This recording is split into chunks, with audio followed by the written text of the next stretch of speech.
she lingers my desires like to a stepdame or a dowager, long withering out a young man's revenue. 4 days will quickly steep themselves in night. 4 nights will quickly dream away the time. Then the moon, like to a silver bone new bent in heaven, shall behold the night of our solemnities. Go, illustrate. Stir up the Athenian youth to merriment. Awake the progenital spirit of mirth. Turn melancholy forth to humor. The pale companion is not for our fun. Hippolyta, I woo thee with my sword, and one thy love, doing thee injury. But I will wed thee in another key, with pomp, with triumph, and with revelry. Happy be Theseus, our renowned Duke. Thanks, good Aegeus. What's the news with thee? Full of vexation come on, with complaint against my child, my daughter Hermia. Stand forth, Demetrius. My noble lord, this man hath my consent to marry her. Stand forth, Lysander. My gracious Duke, this hath bewitched the bosom of my child. Thou, Lysander, thou hast given her rhymes. Turned her obedience, which is due to me, to stubborn harshness. With cunning thou hast filched the heart of my child. I beg the ancient privilege of Athens, as she is mine to dispose of. And I will, either to this man, or to her death. What say you, Hermia? Be advised, Hermia, to you your father should be his guide. One that composed your beauties, yea, and one to whom you are is but a foam in wax. By him imprinted, and within his power to leave the figure or disfigure it. Demetrius is a worthy gentleman. So is Lysander. In himself he is, but in this kind, wanting your father's voice, the other must be held the worthier. I would my father would look with my eyes. Rather, your eyes must with his judgment look. I do entreat your grace to pardon me. I know not by what power I am made bold, nor how it may concern my modesty. It's such a presence here to plead my cause. But I beseech your grace that I may know the worst that will befall me in this case, if I refuse to wed Demetrius. Either to die the death or to abjure forever the society of men. Therefore, fair Hermia, question your desires. Know of your youth. Examine well your blood. Whether if you yield not to your father's choice, you can endure the livery of a knight. Try to be in a shady cloister mute, to live a barren sister all your life. Chanting faint hymns to the cold, fruitless moon. But earthlier happy is the rose to still, than that which withering on a virgin thorn grows, lives, and dies in single blessedness. So will I grow, so live, so die, my lord. Ere will I yield my virgin patent up unto his lordship, whose unwished yoke my soul consents not to give soft. Take time to pause, and by the next new moon, the sealing day betwixt my love and me for everlasting bond of fellowship. Upon that day, either prepare to die for disobedience to your father's will, or else to wed Demetrius as he would, or on a Dian's altar to protest for I austerity and single life. Relent, sweet Hermia. Lysander, yield thy praised title to my certain right. You have her father's love, Demetrius. Let me have Hermes. Do you marry him? Scornful Lysander, truly he hath my love. And what is mine, my love shall render him. And all my right of her I do estate unto Demetrius. I am, my lord, as well derived as saved, as well possessed. My love is more than this. My fortunes every way as fairly rank as Demetrius. And I am beloved of beauty's hermit. Why should not I then prosecute my right? Demetrius made love to Helena and won her soul. And she, sweet lady, dotes, devoutly dotes in idolatry upon a spotted and inconstant man. I must confess I have heard so much, and what Demetrius thought to have spoke thereof. But being ever full of self-affairs, my mind did lose it. But Demetrius, come, Aegeus, I have some private schooling for you both.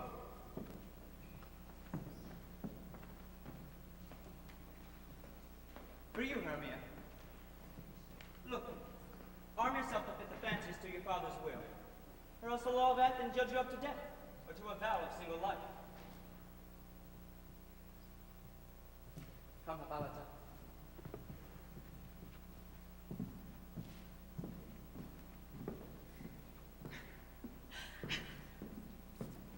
How now, my love? Why is your cheek so pale? How chanced the rose their two faints so fast?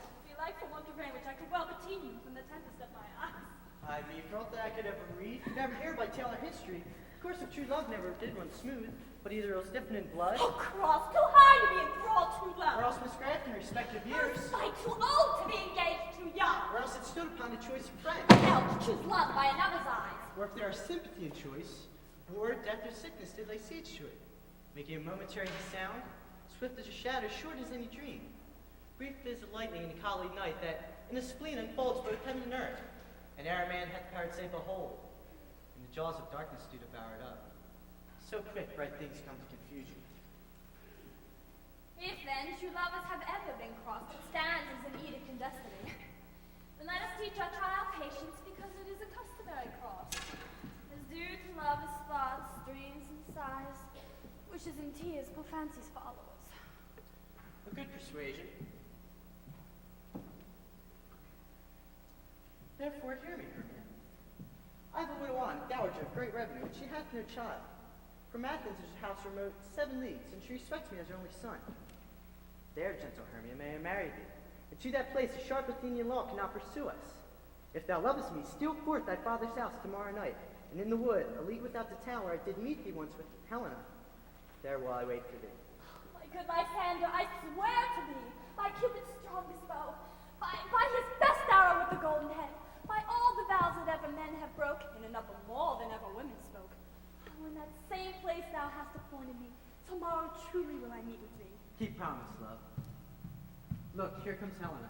Now speak, fair Helena, whither away? Call you me fair? That fair again unsay. Demetrius loves your fair. Oh, happy fair. Your eyes are lodestars, and your tongue's sweet air, more tunable than lark to shepherd's ear, when wheat is green, when hawthorn buds appear. Sickness is catching. Oh, were favor so yours would I catch, fair Hermia. Ere I go, my hair should catch your hair, my eye your eye. My tongue should catch your tongue's sweet melody.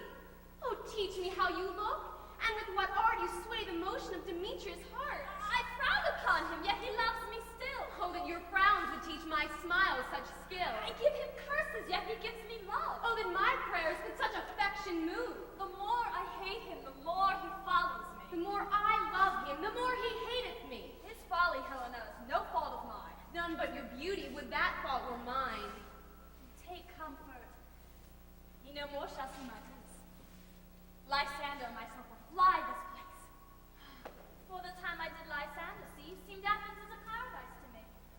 Oh, then what graces my love to dwell, that he hath turned a heaven into a hell. Helen, to you our minds will unfold. Tomorrow night when Phoebe doth behold her silver visage in the watered glass, decking with liquid pearl the bladed grass, time and lover's flights doth still conceal. To the gates of Athens we have devised to steal. And in the woods where often you and I upon faint women's beds will want to lie, emptying our bosoms of counsel sweet, there my Lysander and myself shall meet. And thence from Athens turn away our eyes to seek new friends and stranger companies. So farewell, sweet playfellow. Pray thou for us, and good luck grant thee thy Demetrius. Keep word, Lysander. You must stop outside from lovers' food tomorrow deep midnight. I will, my Hermia. Helena, adieu. As you and him, Demetrius dote on you. How happy some or other some can be. Through Athens I am thought as fair as she. But what of that? Demetrius thinks not so. He will not know what all that he do know. And as he errs doting on Hermia's eyes, so I admiring of his qualities. Things base and vile, holding no quantity, love can transpose to form and dignity. Love looks not with the eyes, but with the mind, and therefore is winged Cupid painted blind. Nor hath love's mind of any judgment taste, wings and no eyes figure unheedy haste. For ere Demetrius looked on Hermia's eyne, he hailed down oaths that he was only mine. And when this hail some heat from Hermia felt, so he dissolved and showers of oaths did melt. I will go tell him of fair Hermia's flight. Then to the wood will he tomorrow night pursue her. And for this intelligence, if I have thanks, it is a dear expense. But herein mean I to enrich my pain, to have his sight thither and back again.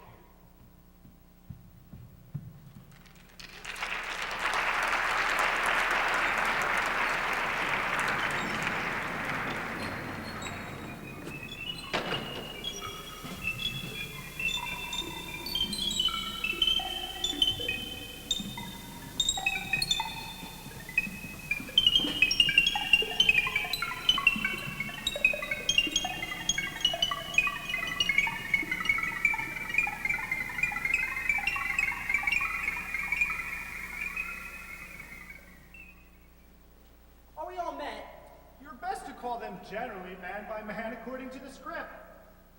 Here is the scroll of every man's name, which is thought fit through all of Athens to plan our interlude before the Duke and Duchess on his wedding day at night. Mary, our plays the most lamentable comedy and most cruel death of Pyramus and Thisbe. A very good piece of work, I assure you. And to Mary. Now, good Peter Quince, call forth your actors by the scroll. Masters, spread yourselves. Nick Bottom the Weaver? Ready? Name what plot I have for and receive. You, Nick Bottom, are to play Pyramus.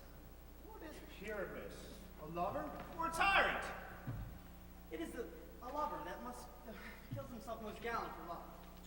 That will add some tears in the true performing of it. If I do it, let the audience look to their eyes. I will lose storms. I will condole in some measure. To the rest, yet my chief humor is for a tyrant. The raging rocks and shivering shocks shall break the locks of prison gates, and Phoebus' car shall shine from far, and they can mar the foolish fates. This was lofty. I'll name the rest of the players. Francis Flute the bellows bender? Here, Peter Quince. You are set down for Pyramus. Thisbe. What is Thisbe? A wandering knight? It is the lady that Pyramus must love. Nay, faith, let me not play a woman. I have a beard coming. That is all one. You shall play it in the mask and speak as small as you will. And I may hide my face. Let me play Thisbe too. I'll speak in a monstrous little voice. Thisbe, Thisbe. Ah, Pyramus, my lover dear, my lady dear, and Thisbe dear. No, you must play Pyramus, and Flute, you Thisbe. Well, proceed. Robin Starveling the tailor, Here, Peter Quince. you must play Thisbe's mother. Tom Stout the tinker, Here, Peter Quince. you Thisbe's father. Myself, Pyramus's father. Self the joiner, you the lion's part. And here's a play fitted. Have you the lion's part written? Pray you, if it be, give it me, for I am slow of study. You may do it extempore, for it is nothing but roaring. Let me play the lion too. I will roar that I will do any man's heart good to hear me. I will roar that I will make the Duke say, let him roar again. Let him roar again. And you should do it too terribly, you would frighten the Duchess and the ladies, that they would shriek. And that were enough to hang us all. I grant you, friends, if you should fright the ladies out of their wit, they would have no more discretion but to hang us. I will aggravate my voice so that I will roar you as gently as any sucking dove. I will roar you as twere any nightingale. You can play no part for Pyramus, for Pyramus is a sweet-faced man, a most lovely gentleman-like man.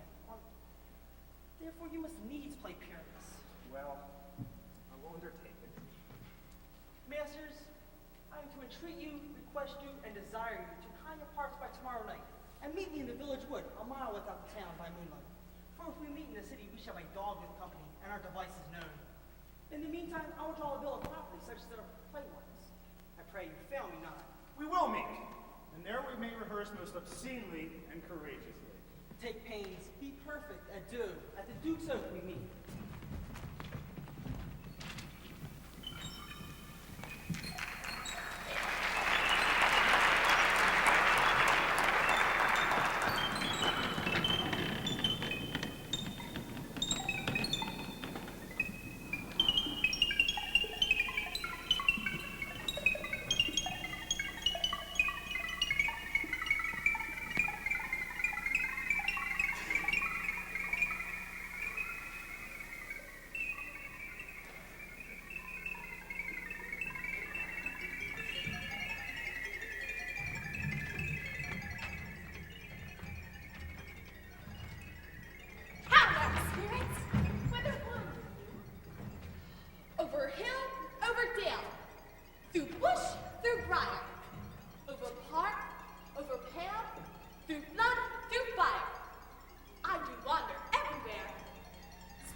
I must go seek some dewdrops here and hang a pearl in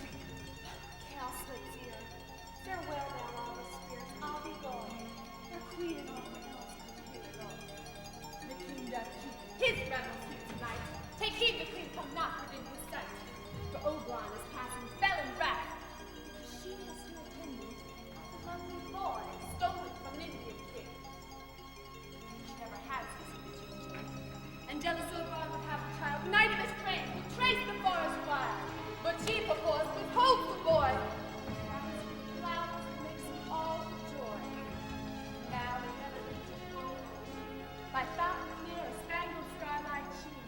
But they do swear that all their elves for fear creep into acorn cups, hide them there. Either I mistake your shape and making quite, or else you are that shrewd and knavish sprite called Robin Goodfellow. Are you not the one that frights the maidens of the villagery? Those that hobgoblin call you. And sweet Puck, you do their work, and they shall have good luck. Are not you the one? Thou speakest right. I am that merry wanderer of the night. I jest to Oberon and make him smile. The wisest dance, telling the saddest tale, sometimes a 3-foot stool mistaketh me. Then, slip I from her mouth, down awful sea, and tail and cries, falls into a cough. And the whole choir hold their hips and laugh, and wax in their mirth, and sneeze and swear, and merry hour was never wasted there. Fairy, here comes Oberon. And here, my mistress, would that he were gone. Ill meant by moonlight, proud Titania. What? Jealous Oberon. Fairy skip hence. I have forsworn his bed and company. Terror, rash one. Am I not thy lord? Then I must be thy lady. Why art thou here, come from the furthest deep of India? But that, forsooth, thy bouncing Amazon and your buskin mistress and your warrior love, to Theseus must be wedded. And you come to give their bed joy and prosperity. How canst thou thus? For shame, Titania. Glance at my credit with Apollo, knowing I know thy love to Theseus. These are the forgeries of jealousy, and never since the middle summer spring, that we in hill and dale, forest or mead, by cave fountain or by rushy brook, or in the beach margin of the sea, to dance our ringlets to the whistling wind. But with thy brawls thou hast disturbed our sport. Therefore the winds, piping to us in vain, as in revenge have sucked up from the sea contagious fogs, which, falling in the land, have every pelting river made so proud that they have overborne their continents. The fold stands empty in the drawn field, and the crows are fatted with the Murrian flock. Therefore the moon, the governess of floods, pale in her anger, washes all the air that rheumatic diseases do abound. And thorough this distemperature we see the seasons alter, hoary-headed frosts fall in the fresh lap of the crimson rose. And the same progeny of evils comes from our debate, from our dissension. We are their parents in original. Do you amend it then? It lies in you. Why should Titania cross her Oberon? I do but beg this little changeling boy to be my henchman. Set your heart at rest. The fairyland buys not the child of me. His mother was a votress of my order. And in the spice Indian air by night, full often hath she gossiped by my side, and sat with me on Neptune's yellow sands, marking the embarked traders on the flood. But she, being mortal, that boy did die. And for her sake do I reruck her boy, and for her sake I will not part with him. How long within this woods intend you stay? Perchance till after Theseus' wedding day. If you will patiently dance in our round and see our moonlight revels, go with us. If not, shun me, and I will spare your haunts. Give me that boy, and I will go with thee. Not for thy fairy kingdom. Fairies away, we will chide down right if I longer stay. Well, go thy way! Thou shalt not leave this grove till I torment thee for this injury!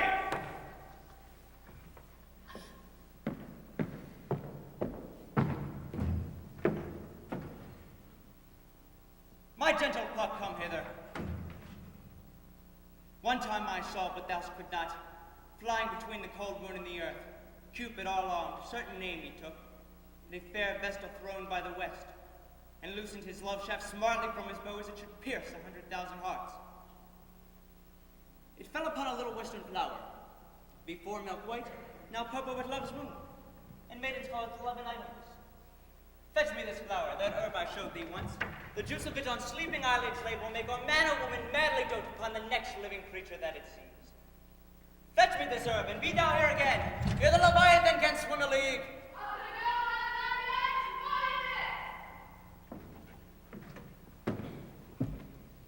Having once this juice, I'll watch Titania when she's asleep, and drop a liquor of it in her eye. The next thing she waking look upon, be it on lion or bear, wolf or bull, meddling monkey or busy it, she shall pursue it with the soul of love. And ere I take this charm from off her sight, as I can take it with another, I'll make her render up her page to me! But who comes here? I'm invisible, and I will overhear their conference. I love thee not, therefore pursue me not. Where is Lysander and fair Hermia? The one I'll slay, the other slayest me. Thou toldst me they were stolen into this wood, and here I am, wood within this wood, because I cannot have my Hermia? Hence get thee gone and follow me no more. You draw me, you hard-hearted adamant, but yet you draw not iron, for my heart is true as steel. Leave your power to draw, and I shall have no power to follow you. Do I entice you? Do I speak you fair? Or do I not in plainest truth tell you I do not nor I cannot love you? And even for that do I love you the more. I am your spaniel. And Demetrius, the more you beat me, I will fawn on you. Use me but as your spaniel. Spurn me, strike me, neglect me, lose me. Only give me leave, unworthy as I am to follow you. What worser place can I beg in your love, and yet a place of high respect with me, than to be used as you use your dog? Tempt not too much the hatred of my spirit, for I am sick when I do look on thee. And I am sick when I look not on you.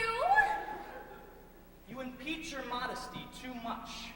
Leave the city and commit yourself into the hands of the one that loves you not? Trust the opportunity of the night, and the ill counsel of this desert place with the rich birth of your virginity? Your virtue is my privilege, for that it is not night when I do see your face. Therefore I think I am not in the night, nor doth this wood lack worlds of company, for you and mine respect are all the world. Then how can it be said I am alone when all the world is here to look on me? I'll run from thee and hide me in the brakes, and leave thee to the mercy of the wild beasts. The wildest have not such a heart as you. Let me go. Or if thou follow, do not believe, but I shall do thee mischief in the wood. I, in the temple, in the town, the field, you do me mischief. By Demetrius, your wrongs do set a scandal on my sex. We cannot fight for love as men may do. We should be wooed, and we're not made to woo. I'll follow thee and make a heaven of hell to die upon the hands I love so well. Fare thee well, nymph! Ere you leave this grove, thou shalt fly, and ye shall seek thy love. Welcome, wanderer. Is that the flower there? Aye, there it is. I pray thee, give it to me. I know a bank where the wild thyme blows, where oxlips and nodding violet grows.